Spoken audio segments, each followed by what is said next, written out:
Eastern Illinois baseball team opened up a 7-game homestand today against the toughest opponent they'll play all year. At this hour, the Panthers are taking on the 12th best team in the nation, the University of Illinois. Eastern lefty Christian Slaznik gave up a few runs on the mound in the first few innings, but Eastern actually took the lead in the third inning, but it was short-lived. Fighting Illini are leading this one in the 7th, 12-7. We'll have a full recap of the game on tomorrow's edition. The Panthers continue their span of games at Coaches Stadium tomorrow against Indiana State at 3. The baseball team's counterpart started a 6-game road stretch earlier today in Indiana. The Eastern softball team played a doubleheader against Ball State and lost both games. WEIU took the lead early in the first game, but the Cardinals tacked on 5 in the second inning, and that was the game. Ball State won 7-2. And the same story in the second game. The Panthers got ahead early, but Ball State proved to be the better team in this meeting. Eastern's next game is a conference doubleheader against the University of Tennessee at Martin Saturday at 1. An Indiana State softball game has been postponed due to weather conditions. The scheduled doubleheader will now be 1 game next Tuesday. Indiana State will be back in action tomorrow against the University of Illinois, and the game is in Champaign with the first pitch set for 4. And the baseball team's game is still on against Purdue University.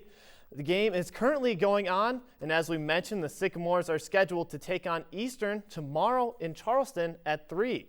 And Major League Baseball has its first postponed game of the new season. Tonight's St. Louis Cardinals and Chicago Cubs game in Chicago won't happen because of rain and cold weather. But that's not the only issue at Wrigley Field. A massive renovation project at the ballpark kept some of the bathrooms closed during the season opener against the Cardinals Sunday. The team is apologizing for the inconvenience, but some fans say they missed part of the game because of a long and uncomfortable bathroom lines. The people in line said 45 minutes to an hour. We walked out, went across the street to Cubby Bear, left because there was no accessible restrooms. Cubs say they'll add porta potties to help fans look for some relief.